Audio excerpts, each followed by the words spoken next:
Hey, what's up, everybody? This is your boy AJTRIP. Welcome to Back to Shoot. This is our weekly show where I talk about what's going on in the world, professional wrestling. This week, we just have one main topic. Is leaving WWE really worth it? Is it really better? And we're not going to talk about money-wise. We're not going to talk about um, creative freedom-wise.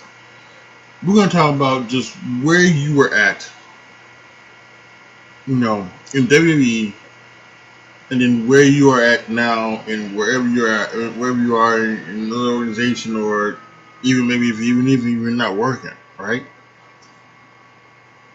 So we're gonna go back to last year, 1 year, and take a look at everybody who left the company or who has been released since last year, probably around this time, since March of last year, and we're gonna take a look, see where they're at, see if they're better or not, and that'll really give us the idea: is leaving WWE really better? So let's start with Matt Hardy. Matt Hardy, the multi-time champion and legendary tag team star, was let go by WWE in March after his contract expired. Hardy's latest run in WWE started in 2017 when he returned at WrestleMania 33 along with his brother Jeff, who chose to stay contract. But Hardy joined All Elite Wrestling, where he's currently in a prominent role. I would disagree with it. I'm getting this from WrestlingWorld.co. No, he's not in a prominent role. He is. He. So let's look back when he left WWE. He was in a role that was supposed to be to help the younger guys get over. He was the younger guys get over, right? He was that guy. He was to help the younger guys get over, things like that. He even had the thing with Randy Orton at the end, which was interesting. Thought it was really good. As Randy Orton started to become a more devious and destructive heel. But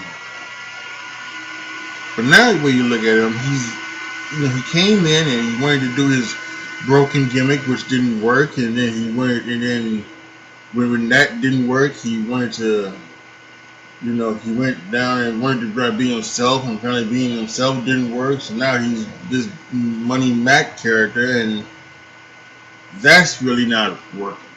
Again, this isn't about having the creative freedom.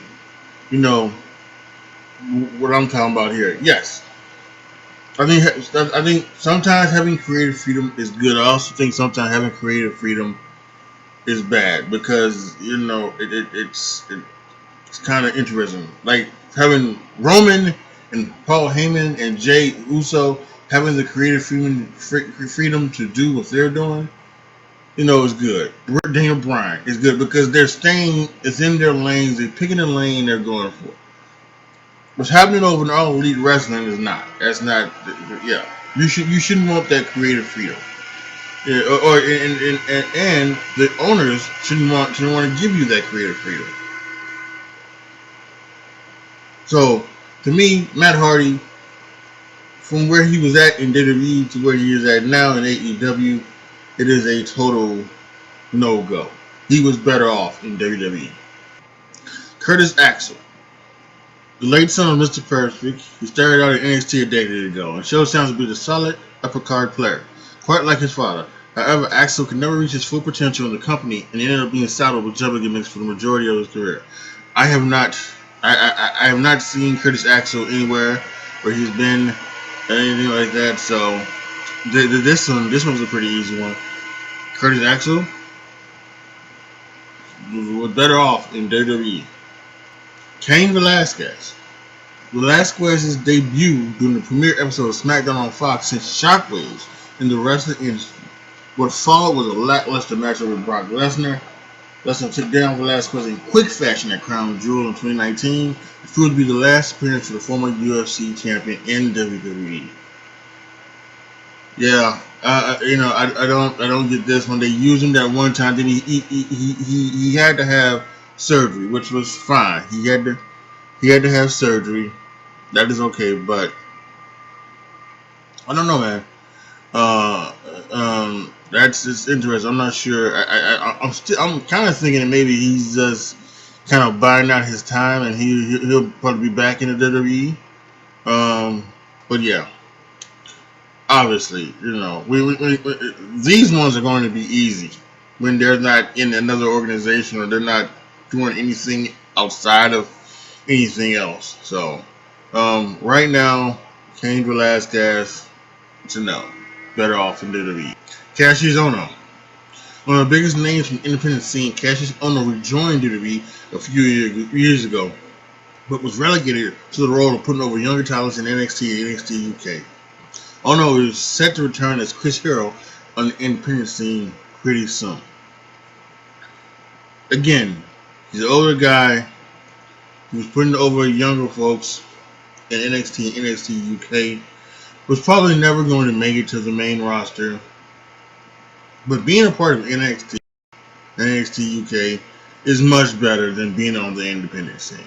So once again, Cassius Ono is a no. Tanira Conti,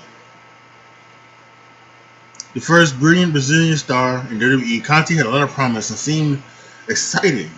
The company decided to include her as part of the WWE releases after several years in the Delaventure brand. Conti has found a new home in AEW, where she is supposedly going to join the Dark Order soon. Now, she has not been she has not been on TV in a wow.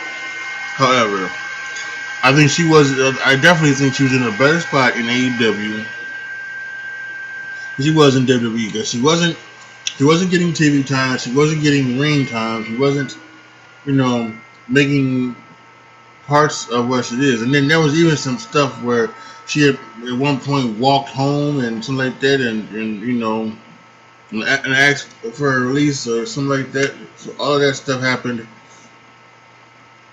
Um, but yeah, and like I said, she seemed to be she was hanging with Anna Jay, who was in the Dark Order. Anna Jay obviously has hurt herself. She's on the shelf. So who knows if Taya Conti was just having going to happen right now. But I'm going to say that this is a yes. That Taya Conti is in a better position in AEW than she was in WWE. Serena Deeb worked for WWE a decade ago as part of CM Punk's stable. She famously shaved her head to be a part of the cult.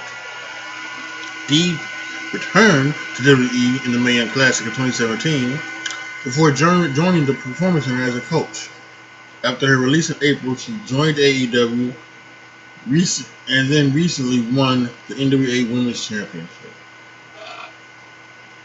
So in WWE, she was a coach at the Performance Center. When releases happened last April, she then joins AEW and then also somehow also joins NWA and is now the NWA Women's Champion. I'm going to say that this is a yes as well. To go from being someone behind the scenes as a coach to going into the ring and becoming a champion for a promotion such as NWA, I think is incredible. And she usually when she wrestles on AEW, her matches are usually top 3 of the night. Incredible. So I think Serena Deeb is in a better spot than she was in WWE. Deonna Purrazzo. She had the talent, she had the personality, but WWE couldn't see it for some reason. Purrazzo made several appearances from the company between 2014 and 2020 in different roles, but never got a chance in relevant feuds. Purrazzo was a part of the 2018 Mae Young Classic and challenged for the title a few times, but could never become a major star. She rejoined Impact and immediately won the title in the women's division. Well, I would disagree with Wrestling World here in a minute. Yes, the talent was there and the personality was there, but that doesn't mean that WWE couldn't see it. It just means that maybe there were other people in front of her. The NXT women's roster was loaded. Is loaded. So does not blame WWE for that. That being said, when you are not being shown as much as you are probably were, and you go to a place like Impact and you immediately win the women's championship,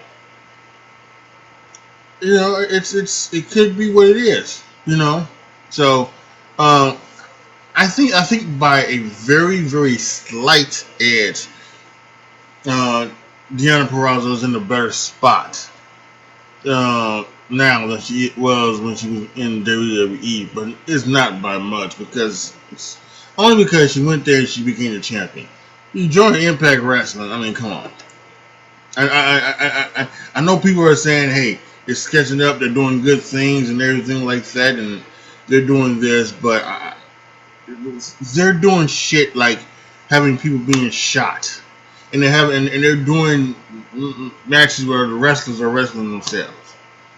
No, that Impact is still the lowest of the low. But because she is the champion, which means she's getting a lot of TV time, getting a lot of press. Yeah, I would say that she's in a better spot, just by an inch.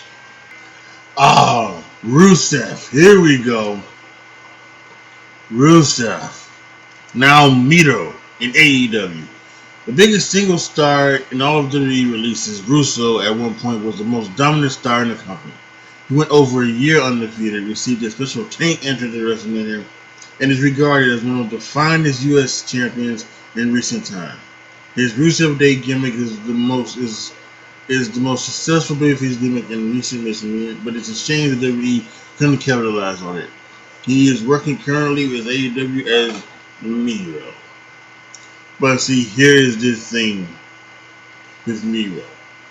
Yes, all of that is said. All of that what he said is said. But it says it's a shame that we couldn't capitalize on it. No, it's not a shame that we couldn't capitalize on it.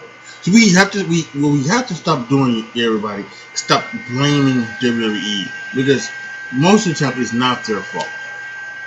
Most of the time it is the wrestlers' fault. The wrestlers are the ones that have to get themselves over. Now you might say, well, didn't Rusev do that with the Rusev Day? It was very, as he said, it was very popular. I would agree. But if Vince McMahon is thinking that here you are a heel, this is what happened. You were a heel, but they were chanting Rusev Day. He's thinking, oh, so they're chanting Rusev Day to make fun of you. No, you're not doing your job. If you're a heel, the fans shouldn't be chanting Rusev Day. They should be booing you. But they were chanting for him, so he didn't do his job. That said, he's not an AEW under his real name, and since he's got here, he's been in this childish feud with, Orange Cassidy and Chuck Taylor and Trent, who gets injured right now, and many people think they want him to break out. Again, I need to see it.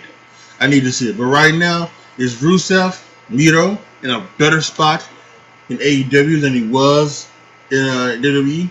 Hell no. Hell. So some of these I'm not going to. I'm gonna stop reading some of the stuff that the wrestling world has to say, especially like this. No way, Jose. This is a no.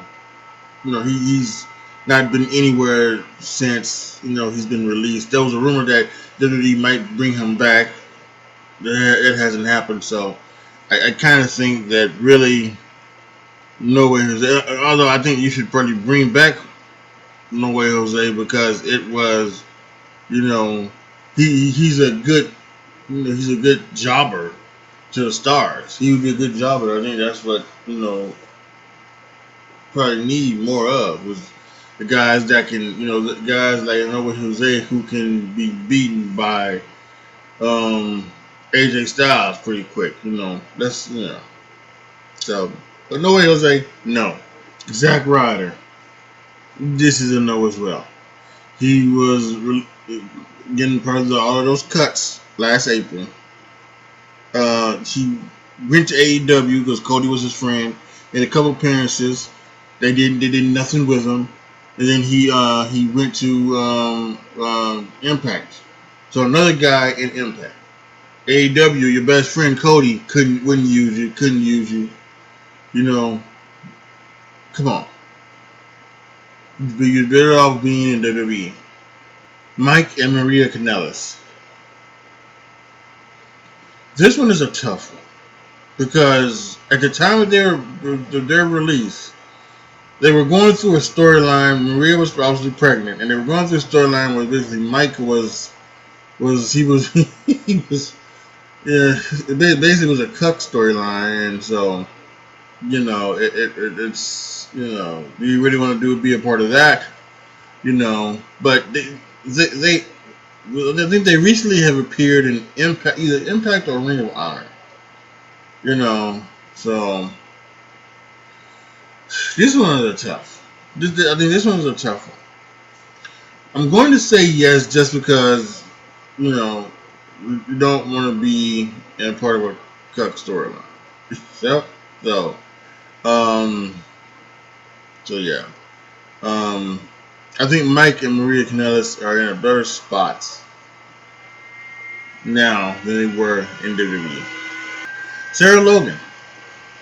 Sarah Logan was part of the Riot Squad, and although at that point the Riot Squad was broken up, I think she was trying to play the peacemaker, the middle pieces, and that wasn't working because at that point when she got released, they were still doing the Ruby Riot and Liv Morgan thing where they were going at each other. So they felt like they had nothing for her, so they released her. Um,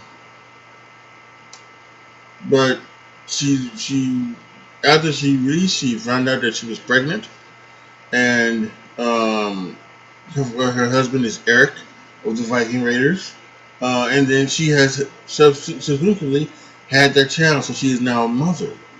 So wonderful things for Sarah, and yeah, I will always say that being a mother is probably a lot better. Giving birth to that child is probably anything better that you can do in the ring.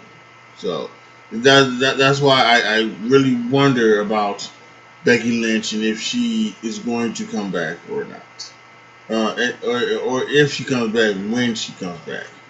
Um, being a mother, that's something. Being a parent, that's something from the fifth. So yes, without question, I think when you have a child, especially when you're not a top draw. If this was Becky Lynch, I would say no, of course not, because she was the top woman. But for where Sarah Logan was on the card, being released, having a child, you're in a better spot than when you were with WWE. The Colognes, Primo and Epical, the brother and cousin of Carlito, who recently made his big return at the Royal Rumble. They were part of the cuts last year. You know, they weren't even on TV. They were working apparently for um, the Puerto Rican promotion. So, um, but I mean, listen, that's again. This is one of the things again where you know you'd rather be off TV, you know, but have that WWE contract than making peanuts maybe at the promotion that you're working at right now. And who knows what they're having to do over there in Puerto Rico, because they're that's one of those things where it's their thirst for bloodlust is impeccable and incredible. And if you've seen Carlos Colon, he's one of those guys with just like New Jack and Abdullah the Butcher and Devon and Dusty and the Dusty Rhodes and all of those that doing all of the blade jobs, doing the multiple blade jobs, has his forehead cut up. And I was looking to see if Carlito's hair was cut up. You couldn't really go see because he still got the big hair, but I don't know, like I said, doing those things, and they don't heal correctly. It's whatever. It's a no. No for the Colognes. No. So let's quickly go through these a few of these. Eric Braun, no. Kurt Angle, not in a better position. Aiden English, no. Heath Slater, no. He's having surgery. Get yourself better, Heath. Eric Young, no. Um, the Good Brothers, however, is a yes. The Good Brothers were part of those big releases last year in April. They went to Impact. They are now the Impact Tag Team Champions, and now with this thing with AEW, they have been seen on AEW television as well. They're getting a lot of TV time. They're getting a lot of, mic time. They've done some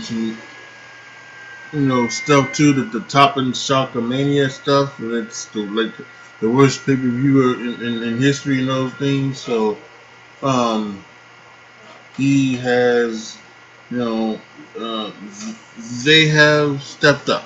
Now again, we're not talking about this, from a creative freedom perspective or a money perspective, anything like that. Because obviously, I think that the money. If this was about money, you would say no. Because apparently, they were making $750,000 a year. Incredible. Um, but unfortunately, they had to be released. And now it's Impact and what they're doing with AEW and Kenny Omega and Don Callis and everything like that. I would say that they're in a better place now than they was um, with WWE and when they were with WWE. Okay, so let's do this quick run of these last 10 to 12 names on this list who have been released since last year. Leo Rush, no. Although he made an interesting appearance on the challenge, which I still have DVR'd. I need to catch up on the challenge. I'm going to say no. And he's wrestling somewhere else. I think he's one of the champions somewhere else. But he's no. Being the NXT champion, it probably means a lot more than what you are right now. EC3, no. Even though they were doing nothing with EC3, still the fact that again, this is another thing. When you're in WWE, it's a lot better than doing whatever you want to do in another organization. So no. Kurt Hawkins, no. When he went to Impact and just what? The Revival, FTR. Here's one that I think is very interesting. I'm going to say no, just for the fact that, you know, they're probably the best tag team in the world, and don't get really focused on, right? Which on one hand I can understand, because when you have a lot of talent doesn't need to be on every week. You don't need to see the Revival every week. You don't. But I do think that we should be, having the Revival in this set, being a part of certain things, right? And the match with the Young Bucks they set up was iffy and everything like that. And then just recently they had them fighting Luchasaurus and the little guy Marco Stunt. That was, that was ridiculous.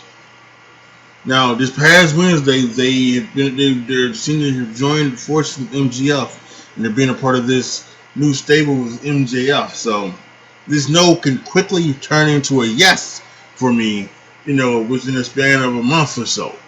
But as of right now, the Revival, again, not counting in money, not counting in creative freedom, anything like that, they are at a worse point now in AEW than they were in WWE. The next three names on the list: Ligero, Jack Gallagher, and Travis Banks.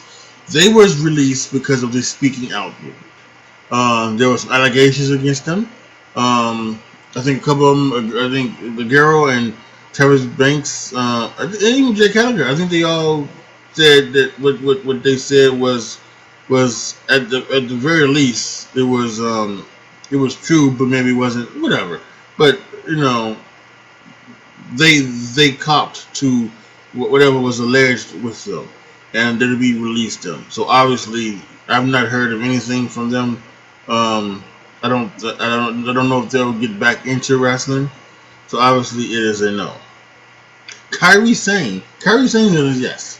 Kyrie Sane is a yes because she is still with WWE, just over in Japan, working in Japan, trying to get the NXT Japan stuff working.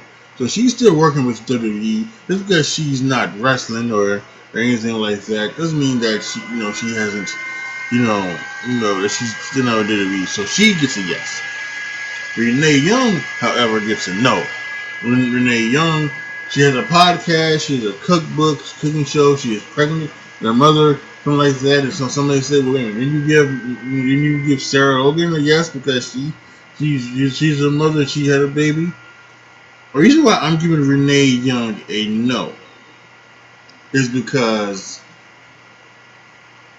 she did so good work in WWE that ESPN was trying to steal her away from WWE.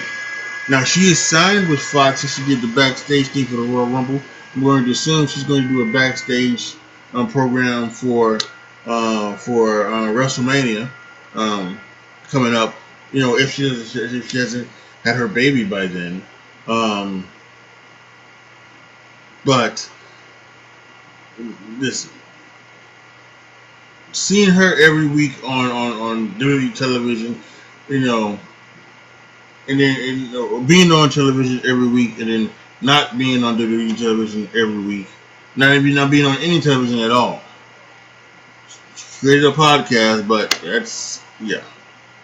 Renee Young, it's a no. Mauro Ranallo is a yes, only because your mental health. Well, your mental health means something, and if you and you can't deal with the environment that you can't, and he couldn't deal with the grind of the NXT and WWE and everything like that. So this wasn't good for his mental health. So he had to leave. So that's a yes. Your mental health comes for you. Authors of Pain. No, I don't even know where the Authors of Pain are at. I don't think they're in any place. So no. Selena Vega. I'm gonna say no, especially when it's your fault. You the one you wanted to push the boundary, you wanted to push the limits. Started on OnlyFans, you wanted to do this, you wanted to do that, but all you really had to do was just follow your orders. Because they're your bosses. Follow your boss's orders. You decided not to, and now you know where. You're on Twitch again. It's not about creative freedom. It's not about anything like this. Yeah, sure. You can do your creative. You can be on Twitch every day. You can do your costume stuff for OnlyFans, but you're not doing the one thing that you wanted to do.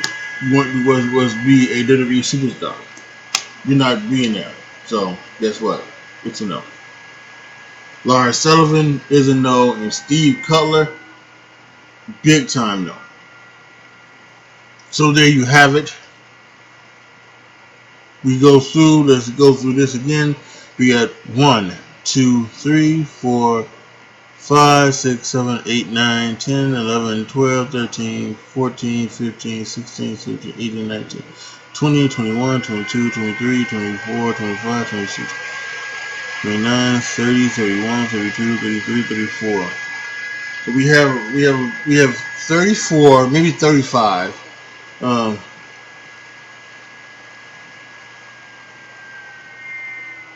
yeah, 35 of these names on this list. Um, 1, 2, 3. Sorry about that. 1, 2, 3, 4, 5, 6, 7, 8. 8 yeses. So basically, we've got 1/5, almost 1/5, maybe a little over, a little under, depending on the math. I'm not good at math. Y'all can figure that out. But let's just say about around 1/5 of the people who have been released or walked away from WWE over this past year are in a better spot now than it was when they were released or when they left. And again, I keep mentioning this because I feel that a lot of people are going to bring up, but the creative freedom, the creative freedom, the freedom to do everything you want to. I'm not talking about that. I'm talking about the spot of where you at. Now, and some people may, do it like that. Some people may say that the revival are in a better spot. Now they were in WWE because when WWE had them, they were trying to get them to be comedy characters, and right now they're not comedy characters. Some people may say something about Matt Hardy. He's in a better spot. Some people may say that. Some people may even say that just being away from WWE being in a better spot than being with WWE. And I will say no, that's not the case. It's not the case. Especially if you are a wrestler and you love wrestling and being and you want to be a superstar in wrestling. There's only one place to become a superstar in wrestling. That's WWE. Only one place. Sorry, folks. It's not New Japan. It's not Ring of Honor. It's not Impact Wrestling. It's not AEW. It's the World Wrestling Entertainment. It's the only place you go to become a superstar. And if that's what you want to be, then you would be there. Sorry. But let me hear what you think. Post your comments down below. Tell me what you guys think. Let me know what you guys think. Let me see if you agree, disagree, all of that good stuff. Make sure you go to patreon.com/AJTRIP to become a patron. Once I hit a certain amount of patrons, you will be able to determine what you see here on my YouTube channel. Do you want me to talk about something, some other things for wrestling or video games or whatever? Then let me know what you talk about on my podcast. My podcast is mainly a sports podcast, but I would be willing to dive into other things not related to sports on a podcast. Yes, I would. For my patrons, I would. And of course, my Twitch channel, what video games I play on my Twitch channel. Now, the only thing about that is it has to be the video games that I have.